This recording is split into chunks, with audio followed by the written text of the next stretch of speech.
Hello students, आज इस video में हम करने जा रहे हैं सीबीएसई क्लास 12 हिस्ट्री के कुछ महत्वपूर्ण मल्टीपल चॉइस क्वेश्चन।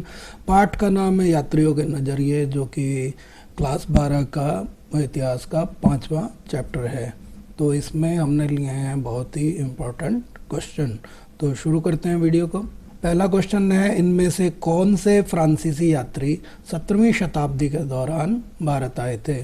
पहला है अल-बरूनी, बी है इब्न बतूता, सी है अबुल फेल और डी है फ्रैंकोइस बर्नियर। तो इसका जो सही जवाब है वो है डी, फ्रैंकोइस बर्नियर, जिसे फ्रांसवा बर्नियर भी कहा जाता है। क्वेश्चन नंबर 2 है, निम्नलिखित में से कौन मोरक्को से संबंधित था? ऑप्शन ए है इब्न बतूता, बी है अल-बरूनी, सी है फ्रैंकोइस बर्नियर और डी है अब्दुल समरकंदी। तो इसका जो सही जवाब है वो है ए, इब्न बतूता। अगला क्वेश्चन है क्वेश्चन नंबर 3, किताबुल हिंद किसने लिखा था? ऑप्शन ए है कॉलिन मैकेंजी, बी है अल-बरूनी, सी है अब्दुल समद लाहौरी और डी है इब्न बतूता। तो इसका जो सही जवाब है वो है बी, अल-बरूनी। अगला क्वेश्चन है, इस्लामिक कानून को डैश के रूप में जाना जाता है? ऑप्शन ए है शरिया, बी है समर, सी है उलेमा और डी है ये सभी, यानी कि ऑल ऑफ दीज। तो इसका जो सही जवाब है वो है ए, शरिया, यानी कि इस्लामिक कानून को शरिया कहा जाता है। क्वेश्चन नंबर 5 है, इब्न बतूता भारत में डैश वर्षों तक रहा, यानी कि कितने वर्षों तक रहा वो बताना है। ऑप्शन ए है 12, बी है 14, सी है 16 और डी है 18। तो इसका सही जवाब है ए, कि इब्न बतूता भारत में 12 वर्ष रहा। क्वेश्चन नंबर 6 है, इब्न बतूता के अनुसार निम्नलिखित में से कौन सा शहर सबसे बड़ा था?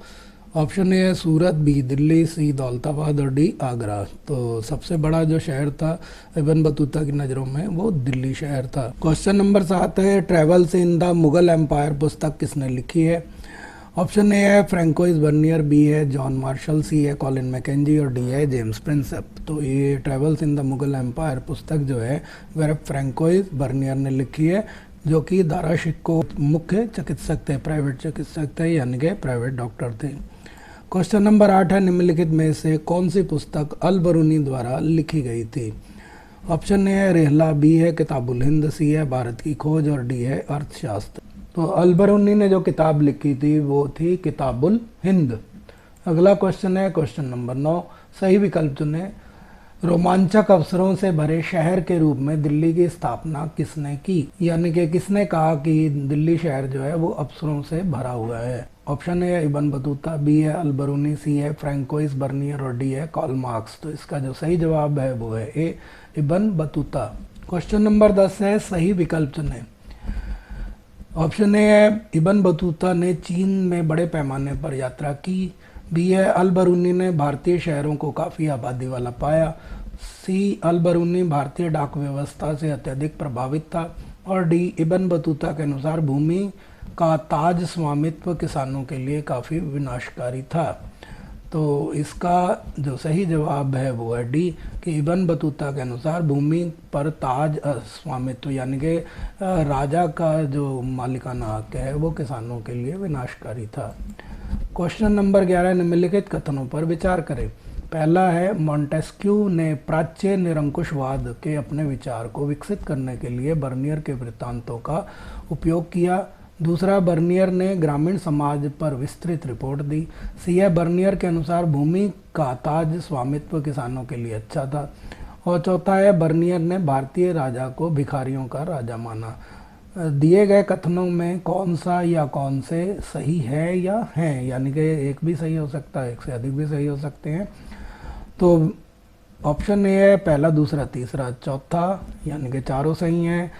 बी के अनुसार पहला, दूसरा, तीसरा ठीक है। सी के अनुसार पहला, दूसरा, चौथा सही है और डी के अनुसार दूसरा, तीसरा, चौथा सही है। तो इसका जो सही जवाब है वो है सी, यानी कि पहला, दूसरा, चौथा सही है और तीसरा जो है वो गलत है, क्योंकि अभी जैसे पिछले प्रश्न में ही हमने बताया था कि बर्नियर के अनुसार भूमि का ताज स्वामित्व जो है वो किसानों के लिए विनाशकारी था। क्वेश्चन नंबर 12, निम्नलिखित पर विचार करें।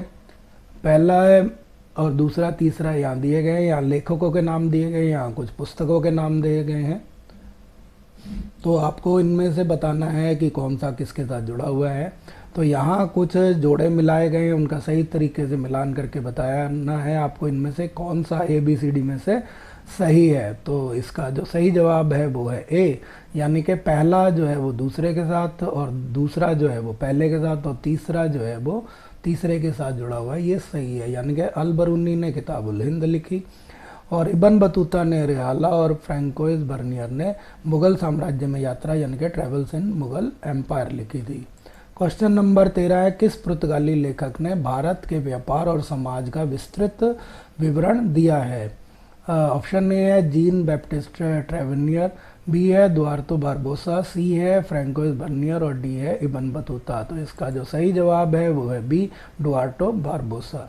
क्वेश्चन नंबर 14 है, अल बरूनी द्वारा चर्चा की गई बाधाओं में से कौन सी बाधा नहीं थी, यानी कि किसको वो बाधा नहीं मानते थे? ऑप्शन ए है भाषा, बी है पूर्वी समाजों में गुलामी, और सी है धार्मिक विश्वासों और प्रथाओं में अंतर, और डी है आत्म अवशोषण और स्थानीय आबादी की परिणामी अज्ञानता।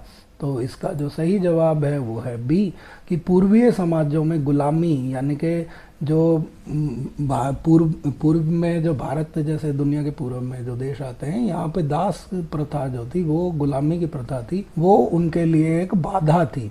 तो ये जो है बाधा नहीं थी। बाकी भाषा, क्योंकि वो जानते नहीं थे यहाँ की, वो सीखनी पड़ी, यहाँ के धार्मिक विश्वासों और प्रथाओं को भी नहीं जानते थे, और साथ ही साथ यहाँ के जो लोगों की अज्ञानता थी, आत्म अवशोषण था, स्थानीय आबादी की परिणामी अज्ञानता थी जिसे वो नहीं जानते थे, वो उनके लिए बाधाकारी थे। क्वेश्चन नंबर 15, निम्नलिखित में से कौन सा कथन गलत है, यानी कि गलत वाले को बताना है, सही को नहीं। ऑप्शन ए, इब्न बतूता के अनुसार नारियल के पेड़ का फल मनुष्य के सिर जैसा दिखाई देता था, जो कि सही है। बर्नियर के अनुसार जमींदारों द्वारा भारतीय किसानों का शोषण किया जाता था, ये। और सी के अनुसार अब्दुल रज्जाक शायद एकमात्र इतिहासकार है जिन्होंने शाही कारखाने या कार्यशालाओं के कामकाज का विस्तृत विवरण प्रदान किया, और डी है इब्न बतूता ने भारत में गुलामी का विस्तृत विवरण दिया। तो इसका जो सही जवाब है वो है सी, कि अब्दुल रज्जाक शायद एकमात्र इतिहासकार है जिन्होंने शाही कारखानों और या कार्यशालाओं के कामकाज का विस्तृत विवरण प्रदान किया, वो गलत है। क्वेश्चन नंबर 16, यात्रियों ने किन विषयों पर अपना लेखा जोखा संकलित किया? ऑप्शन ए है दरबार के मामले, बी है धार्मिक मुद्दे, सी है वास्तुकला, और डी उपरोक्त सभी। तो इसका सही जवाब है डी, उपरोक्त सभी, यानी कि सभी मामलों को उन्होंने कवर किया था। क्वेश्चन नंबर 17 है, 15वीं शताब्दी में हमें विजयनगर का सबसे महत्वपूर्ण विवरण किसने दिया? ऑप्शन ए है इब्न बतूता, बी है अब्दुल रज्जाक, सी है फ्रैंकोइस बर्नियर और डी है मार्को पोलो। तो इसका जो सही जवाब है वो है B, Abdul Razzaq. Question number 18 है, रिहाला के लेखक कौन है? ऑप्शन है इब्न बतूता, बी है अब्दुल रज्जाक, सी है दुआर्तो बारबोसा और डी है महमूद वली बल्खी। तो जैसा कि आप अच्छे से जान चुके हैं कि इसका जो लेखक हैं इब्न बतूता है। क्वेश्चन नंबर 19 है, पतंजलि के व्याकरण पर किए गए कार्य सहित कई संस्कृत कार्यों का अरबी में अनुवाद किसने किया? ऑप्शन ए है इब्न बतूता, बी है अल बरूनी, सी है दुआर्तो बारबोसा और डी है महमूद वली बल्खी। तो इसका सही जवाब है बी, अल बरूनी। क्वेश्चन नंबर 20 है, अल बरूनी ने भारत में कहाँ रुचि विकसित की? ऑप्शन ए है गजनी, बी है पंजाब, सी है चीन और डी है सीरिया। तो इसका सही जवाब है ए, यानी कि गजनी में रहते हुए अल बरूनी को भारत आने की इच्छा हुई। तो गजनी के अंदर जो है ये इसका सही जवाब हुआ। आपको वीडियो पसंद आया तो इसे लाइक करें। अगर मेरे चैनल पे नए हैं और अभी तक सब्सक्राइब नहीं किया तो रेड बटन दबा के सब्सक्राइब कर लें, बेल आइकन भी दबा दें ताकि आने वाले वीडियोस के नोटिफिकेशन आपको मिलते रहें। धन्यवाद।